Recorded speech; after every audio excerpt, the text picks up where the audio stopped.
ክፍል 29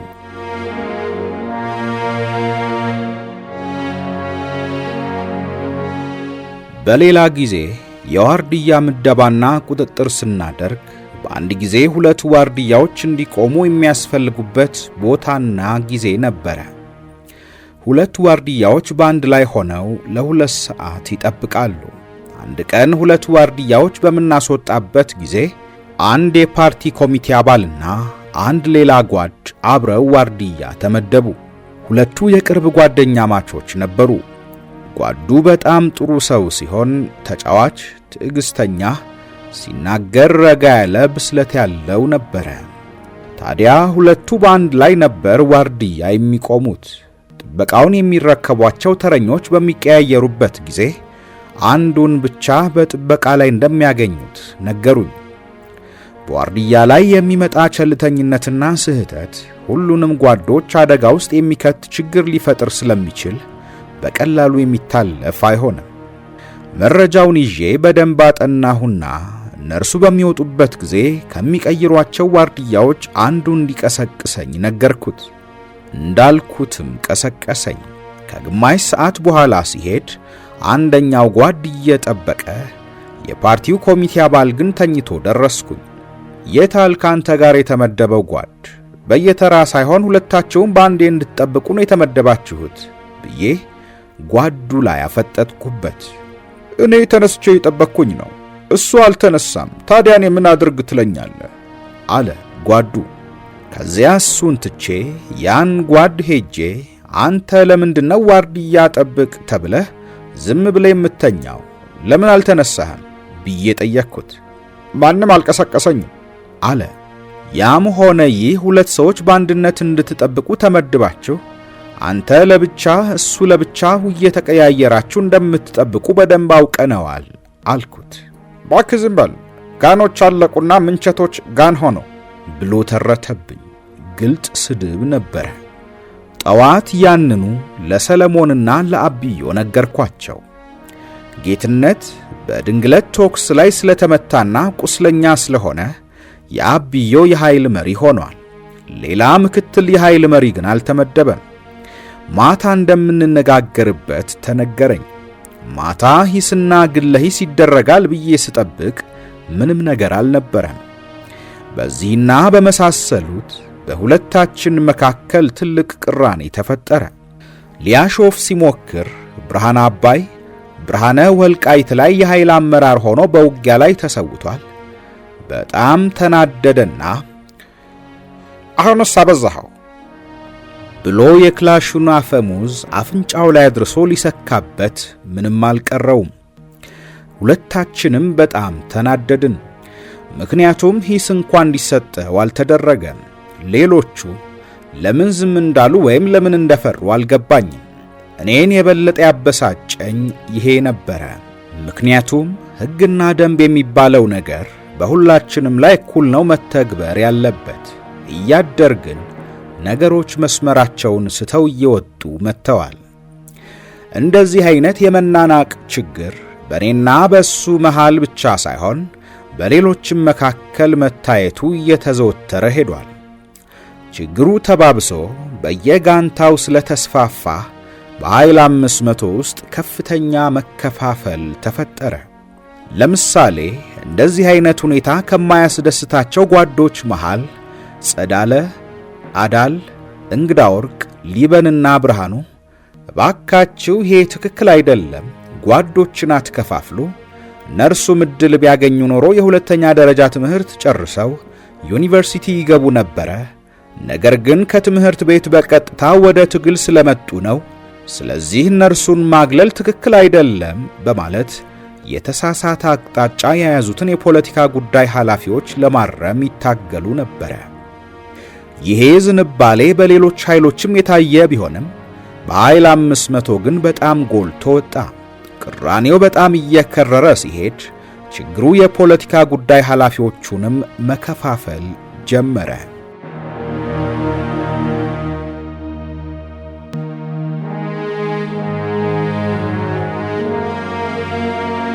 ችግሩ እየከረረ በመጣበት ጊዜ እኛም ራሳችንን የማግለል ብቻ ሳይሆን ራሳችንን የማሰባሰብ እንቅስቃሴ ማድረግ አዝማሚያ ያዝን። ሁኔታዎች ጥሩ አልነበሩም። ድርጅቱ እንደፈለግነው አይንቀሳቀስም።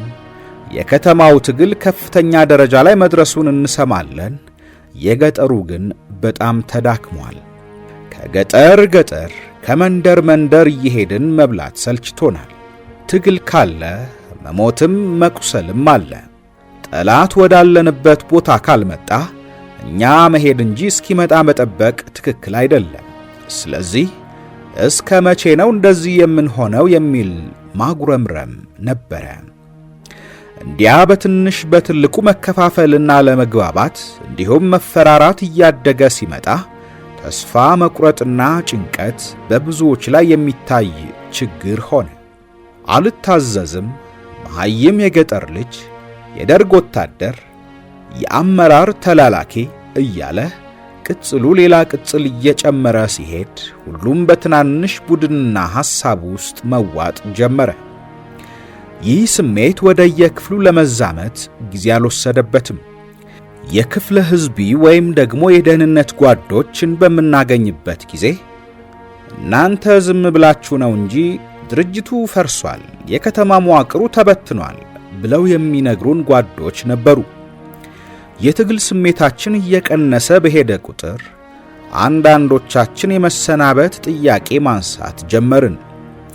አንድ ቀን አንድ የኛ ክፍለ ሕዝቢ ደከም ያለበት ቦታ ከወያኔ ጋር ስብሰባ በሚደረግበት ወቅት ከኃይል 500 ለሕዝቡ ንግግር ለማድረግ እኔ ሮምሃና ሰፋ ተላክን። የሄድንበት ሥራ እንዳሰብነው ስላልተቃና የግድ ማደር ነበረብንና አደርን። ጋንታዎች የ3 ቀን መንገዳቸውን ነግረውን ስለነበረ በማግስቱ ረፈድፈድ እንዳለ ወዳሉበት ቦታ ሄድንና ተደባለቅን።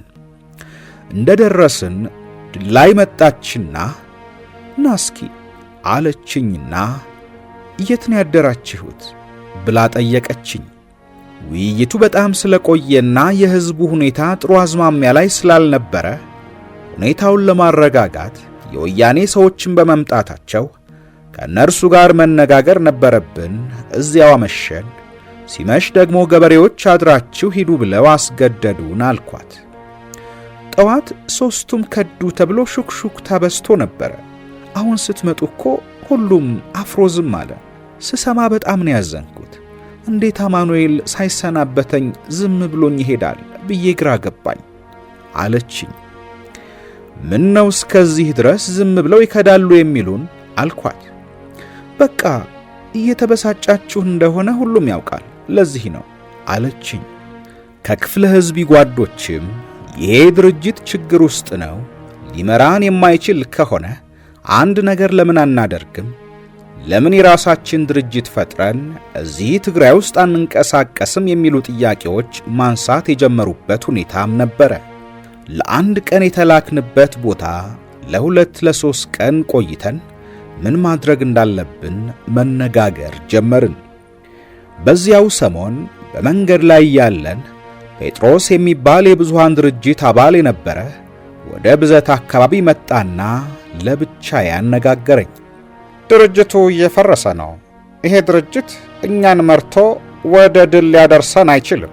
እኛ 5-6 ሆነን ለመክዳት አስበናል። ሁሉም የብዙሃን ድርጅት አባሎች በሙሉ የትግራይ ልጆች ናቸውና ችግር የለብንም። አንተ ማብረህን ለመሄድ የምትፈልግ ከሆነ ብዬ ላነጋግርህ ነው የመጣሁት አለኝ። ብዙ ተነጋገርንና እኔ በአሁን ጊዜ ድርጅቱን ለቅቄ ለመሄድ ገና አልወሰንኩም አልኩት። ከጥቂት ቀናት በኋላ መጥፋታቸውን ሰማሁ።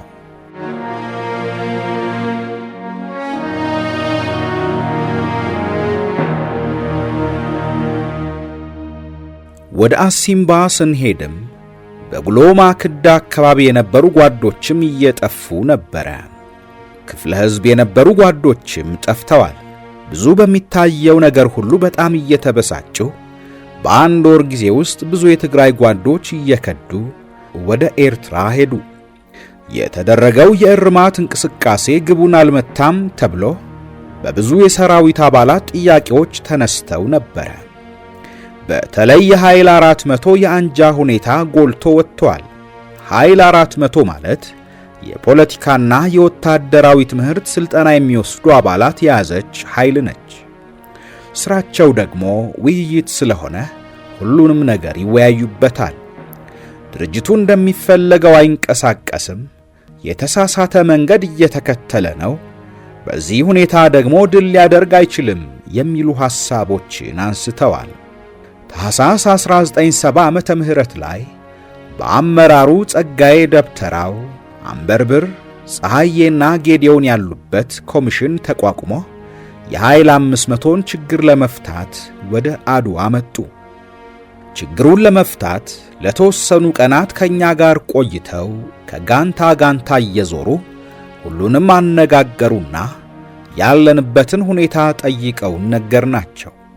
በመጨረሻም ችግሩ እንደሚፈታ ገልጸው ይሁን እንጂ መፍትሄ ላይ እስኪደረስ ድረስ ሁላችንም በትዕግስት መጠበቅ እንዳለብን ነገሩን።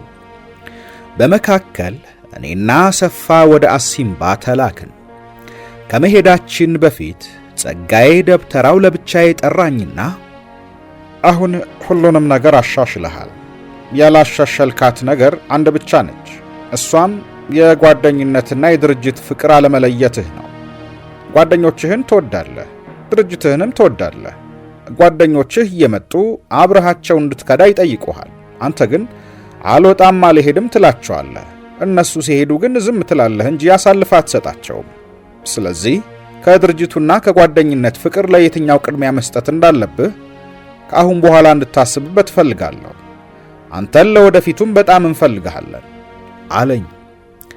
እሺ እንግዲህ አስብበታለሁ፣ ከአሁን በኋላ አስተካክላለሁ አልኩት። ጸጋዬ አላበቃም። ባንተና በፓርቲ ኮሚቴ አባሉ መካከል ያለው ቅራኔ በፍጹም መኖር የሌለበት ቅራኔ ነው። ሁለታችሁም ያላችሁት በአንድ መስመር ውስጥ ነው። የሚያጣላ ነገር የላችሁም። እርሱን አነጋግሬዋለሁ። ችግራችሁ በጣም ቀላል ሲሆን የሚያስፈራም የሚያሰጋም ነገር የለበትም። ስለዚህ በእርሱ ላይ ያለህን ቅሬታ አንሳ፣ እርሱም በአንተ ላይ ቅሬታ የለውም። በሁለታችሁ መካከል ምንም መሰረታዊ ልዩነት የለምና በዛ በኩል እንታስብበት አለኝ። በማግስቱ ወደ አሲምባ ትሄዳለህ ተብዬ የማደርሰው ደብዳቤ ተሰጠኝ። ወደ አሲምባ ይዤው ከምሄደው ደብዳቤ ሌላም የተሰጠኝ ኃላፊነት ነበረ። እንደ አጋጣሚ ሆኖ ከፈረስ ማይ ወረዳ የወያኔ ሚሊሻ ኃላፊ የነበረ አባዲ ደስታ የሚባል የወያኔ አመራር አስሮት ነበረ። እሱ ግን ከእስር ቤት አምልጦ ሸፍቶ ቆይቶ ወደኛ መጣ። እርሱንም ወደ አሲምባ እንድናደርስ ነበረ ሁለተኛው ኃላፊነት።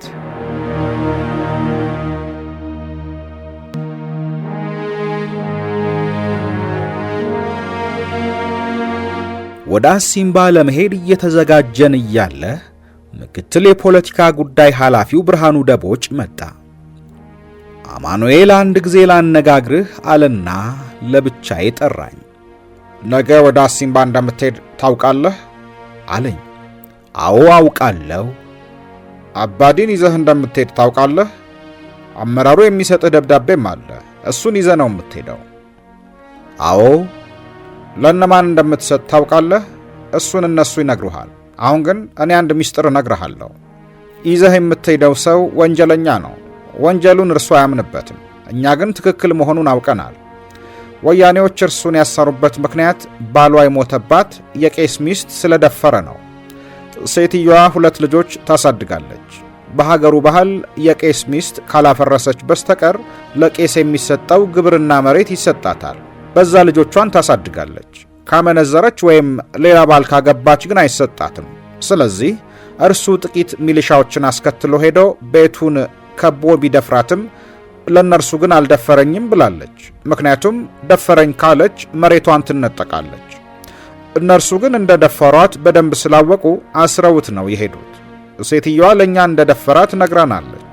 ነገር ግን ለሰው ከተናገራችሁ መሬቴን ይወስዱብኛል፣ ልጆቼን እንዴት አሳድጋለሁ ብላ ለቀሰች።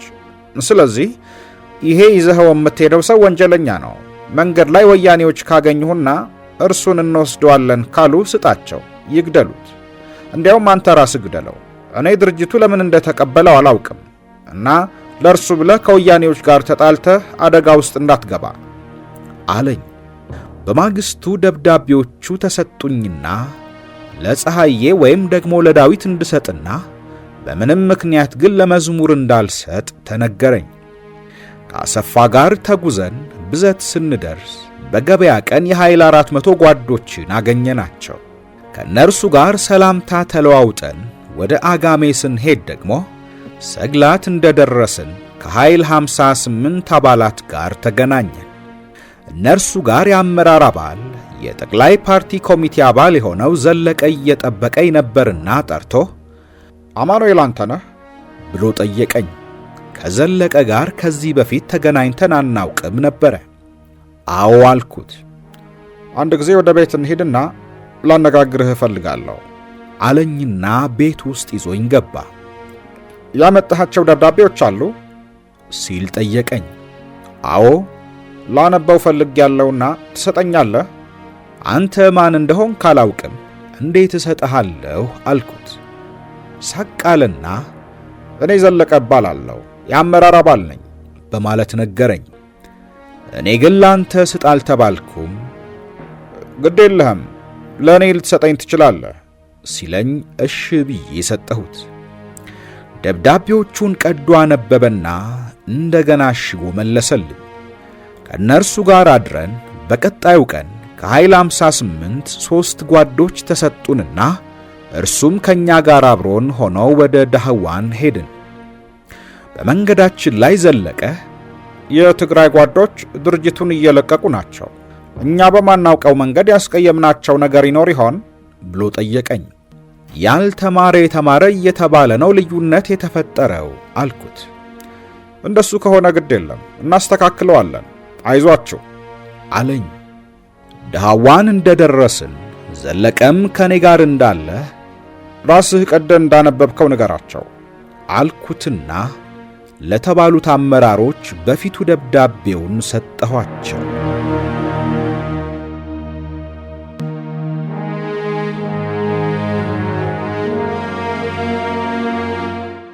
ደብዳቤውን ባደረስኩ በማግስቱ ደግሞ መዝሙሩን አገኘሁት። መዝሙር ወፈር ያለና ቁመቱ ረጅም ነው። ፈገግታ አይለየውም። በአነጋገሩም የመማረክ ችሎታ አለው። ወንዝ እግራችንን ታጥበን እንመለሳለን ብሎኝ አብረን ሄድን። ወንዝ እግራችንን እየታጠብን በኃይል 500 ውስጥ ስላለው ሁኔታ ጠየቀኝና አንዳንድ ችግሮች እንዳሉ ነገርኩት። እርሱም እኛም ጋር አንዳንድ ችግሮች አለው፣ ችግሮችን ለመፍታት እናንተም በየበኩላችሁ የየድርሻችሁን አስተዋጽኦ ማድረግ አለባቸው አለኝ በደፈናው። በዚህ ጊዜ ለመዝሙር ደብዳቤዎቹን እንዳትሰጠው ያሉኝን አስታውሼ ከነገረኝ ጋር ሳዛምደው በመካከላቸው ትልቅ ችግር እንዳለ ገባኝ። ወደ አሲምባ እንድናደርሰው የተሰጠንን አባዲ ደስታን ለአመራሩ ካስረከብን በኋላ ከኛ ድርጅት ጋር አልቆየም። ይልቁንም አመራሩ ሰውየውን ከኛ ዓላማ ጋር ሊጣጣም የሚችል ሆኖ ስላላገኘው አካባቢውን ለቆ እንዲሄድ ፈቃድ ሰጥቶታል። ከትንሽ ጊዜ በኋላ ከአመራሩ አባላት አንዱ ጋይም ወይም ገብረ እግዚአብሔር ኃይለ ሚካኤል አሊቴና አብረን እንድንሄድ እኔን እየጠበቀ ነበርና ስንገናኝ እዚያ ወደሚገኘው የልደታ ካቶሊክ ቤተክርስቲያን ለመሄድ ተነሳን። ቤተክርስቲያን ከመድረሳችን ጋይምም ልክ ከመዝሙር ጋር እናውራ ስለነበረው ስለ ኃይል 500 ችግርና እንቅስቃሴ ጠየቀኝ። በሰራዊቱ ጦር ሰፈር ውስጥ ከሚወራው መጥፎ ነገር እንድንጠነቀቅ ከአንጃ እንቅስቃሴና ከወሬ ራሴን እንድጠብቅ አስጠነቀቀኝ። ጋይም የፈለገኝ ምናልባት ከመዝሙር ጋር አብረን እንደነበርን ስላወቀ ይሆናል ብያሰብኩኝ። ቤተ ክርስቲያን ከመድረሳችን በፊት ወደ አንድ ቤት እንደምንሄድ ነግሮኝ ወደዚያው አመራን። እኔ ጋይም እዚያ ቤት ውስጥ ምን እንደሚፈልግ አላወቅኩም። ከቤቱ ደጃፍ ላይ እንደቆምን የዶክተር ተስፋዬ ደበሳይ ቤተሰቦች ቤት ነው አለኝና እዚህ ውስጥ የፓርቲው ከፍተኛ አመራር የሆነው ዘሩ ክህሽን እንደሚኖርና ከእርሱ ጋር እንደሚያስተዋውቀኝ ነገረኝ። እኔም ከአንድ የፓርቲው ከፍተኛ አመራር ጋር ለመተዋወቅ ዕድል በማግኘቴ በጣም ደስ ብሎኝ እስከማየው ድረስ ቸኮልኩኝ። የቤቱ ዋና በር ባለበት በሰሜን አቅጣጫ በኩል ነበር የሄድነው። ከመድረሳችን በፊት ትልቅ ጥቁር ፊት ያለውና ጸጉሩን ያጎፈረ ሰው አንገቱን በመስኮት አወጣና ተመለከተን። ከዚያም ዘሩ ጋይምን አየውና ፈገግ ብሎ ሰላም ሊለው ወጣ። ዘሩ እኛ ጋር ሲደርስ ጋይም ከኔ ጋር አስተዋወቀው። በዚህ ጊዜ እኔ ለፓርቲያችን ከፍተኛ አመራር የሚገባውን በወታደራዊ ተጠንቀቅ አቋቋም ሆኜ ሰላምታ ሰጠው። በቀኝ እጄ ያዝኩትን ጠብመንጃዬን በፍጥነት ወደ ግራ እጄ በማዞር ጨበጥኩት። ዘሩ በቅልጥፍናዬ መደሰቱን በሚያሳይ ማራኪ ፈገግታ ጨበጠኝ። ከጋይም ጋር ለአጭር ጊዜ እስኪነጋገሩ እኔ ወደ ኋላ ትንሽ ራቅ አልኩኝና ጠበቅኳቸው። ሲጨርሱ ዘሩ ሊሰናበተኝ ወደ እኔ ሲመጣ አሁንም ለመሪ በሚገባ አክብሮት ቀልጠፍ ብዬ ጨበጥኩትና በድጋሚ በተጠንቀቅ ቆምኩኝ። አሁንም ፈገግ አለ። ጋይም ባሳየሁት ወታደራዊ ቅልጥፍናና አክብሮት እንደተደሰተ እየነገረኝ መንገዳችንን ቀጠልን። የመጣነው በቤተ ክርስቲያኑ ዋና ቄስ ራት ተጋብዞ እንደሆነ ጋይም ወደ ቤተ ክርስቲያኑ አካባቢ ስንደርስ አጫወተኝ።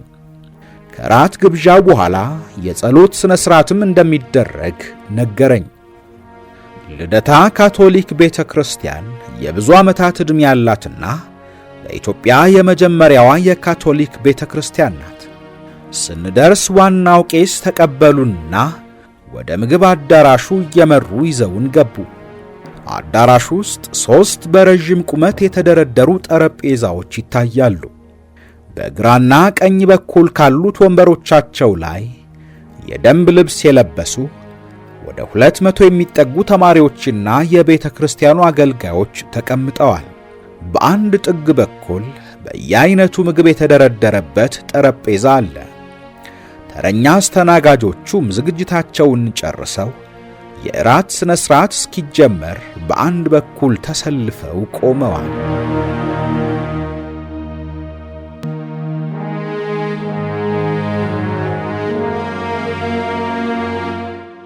እኔና ጋይም ከዋናው ቄስ አጠገብ ስለተቀመጥን ብፌውን ለማንሳት ከመጀመሪያዎቹ ውስጥ ሆነን ቄሱን ተከትለን ሄድን። ወደ ጠረጴዛው ጠጋ ብዬ የተደረደረውን ምግብ ሳይ አይኖቼን ማመን አቅቶኝ ነበረ። እንኳን ምግብ ያረረበት አንድ ተራ ታጋይ ይቅርና በከተማ ያለ ሀብታም ቤት ሊገኝ የማይችል ዝግጅት እንደሆነ ምንም አያጠራጥርም። ከተወለድኩ ጀምሮ እንደዚህ ያለ ምግብ አይቼ አላውቅም። እንጀራው ከንጹሕ ነጭ ጤፍ የተጋገረ ነው። ወጡ እጅግ ብዙ አይነት ነበረ። አትክልቱና ፍራፍሬው ተደርድሮ ለመብላት ብቻ ሳይሆን ለማየትም ያጓጓል። ምግብ ተነስቶ ካለቀ በኋላ የምስጋና ጸሎት ተደርጎ መመገብ ተጀመረ። ሳህኔ የቻለውን ያክል አንስቼ ብሄድም ገና 2 ጎረስኩ ሳይመስለኝ አጣራሁት። ሁኔታዬን የሚከታተሉት ዋናው ቄስ እንዲጨመርልኝ አዘው ጨምሬ ብበላም በደንብ ልረካና ሊወጣልኝ አልቻለም። ግን ከዚያ በኋላ ይሉኝታ ስለያዘኝ እንደ በቃው ሰው ሆንኩኝ። የታዳሚው አይን በሙሉ እኔ ላይ እንደሆነ ተሰምቶኛል። በአበላሌ ብቻ ሳይሆን የለበስኩት ካኪ ጉርድ ጃኬትና ቁምጣ፣ ያጎፈረ ጠጉሬና ያስኩት ጠመንጃ ከሁሉም የተለየው መሆኔን ይናገራሉ። የእራት ሥነ ሥርዓቱ ካበቃ በኋላ ጋይም ነግሮኝ የነበረው ረዥም የጸሎት ሥነ ሥርዓት ተጀመረ። እኔን የገረመኝ የጋይም ጠንቅቆ ማወቅ ነበረ። ምናልባት የዚያ ቤተ ክርስቲያን አባል እንደነበረ ተጠራጠርኩኝ። የሚባለውን እኩል ይላል፣ ዜማውን ከነርሱ እኩል ያውቀዋል። ብቻ እያንዳንዱን ሥነ ሥርዓት አንድም ሳያዛባ ነበረ ጸሎቱን ያበቃው። በመጨረሻ ዋናውን ቄስ አመስግነን ተሰነባብተን ወጣን። ቀኑ መሽቷል፣ ግን አሊቴና ለአሲምባ ቅርብ ነው። በዚያ ላይ ነፃ የወጣ አካባቢ ስለሆነ ምንም አስጊ ነገር የለም። ይህንን ሳስብ ጋይም እኔን ይዞ የመጣው ለደህንነት ሲል እንዳልሆነ ገምቻለሁ። ምናልባት መዝሙር ጠርቶኝ ይዞኝ እንደሄደና አብረን እንደቆየን ስላወቀ አንዳንድ ነገሮች ሊጠቁመኝና እንድጠነቀቅ ስለፈለገ ይመስለኛል። አሲምባ ደርሰን እስክንለያይ ድረስ ጋይም ስንሄድ ጠቆም ካደረገኝ ነገር ሌላ አብሬው እንዲሄድ የፈለገበትን ምክንያት አልነገረኝም። የእርሱ ምክንያት ምንም ይሁን ምን የዚያ ቀን አጋጣሚ ግን በሕይወቴ የማላገኘውና የማልረሳው ትልቁ የጋይም ማስታወሻ ትዝታ የሆነው ዕድሜ ልክ አብሮኝ ይኖራል።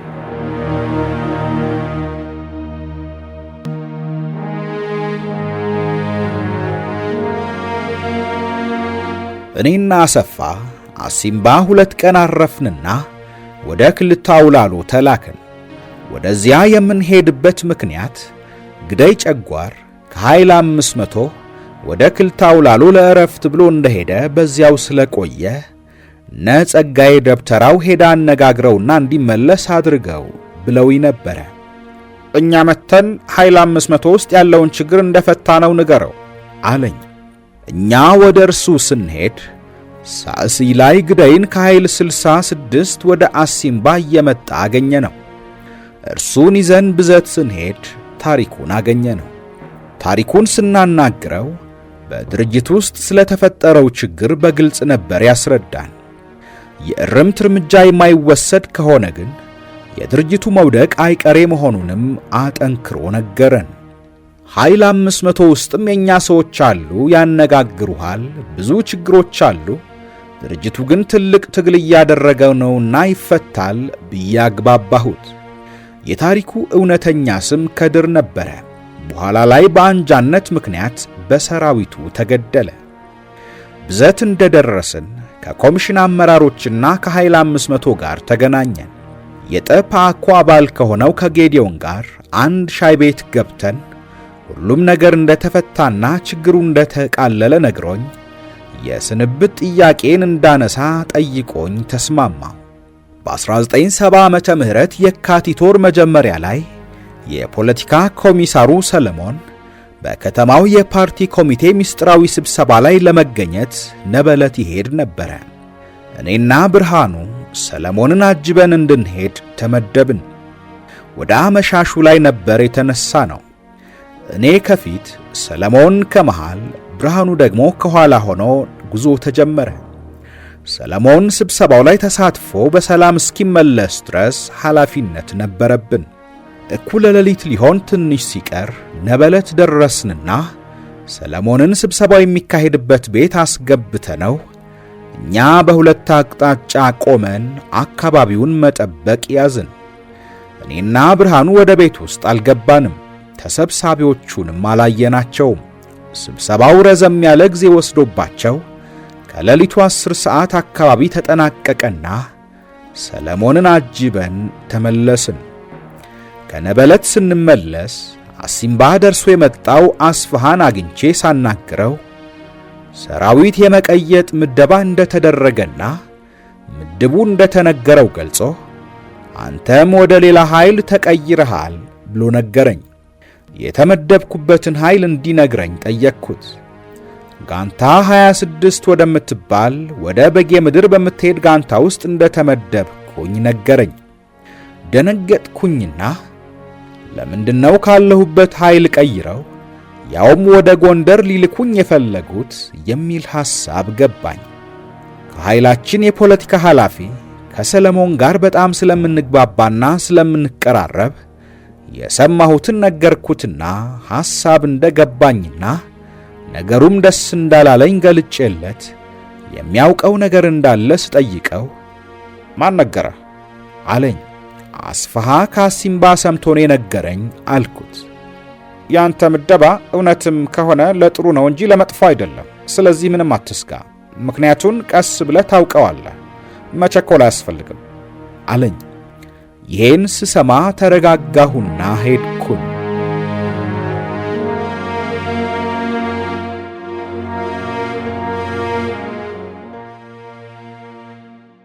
ውድ የኢትዮ ሜዳ ቤተሰቦች የአሲምባ ፍቅር መጽሐፍ ትረካ ክፍል 29 አብቅቷል።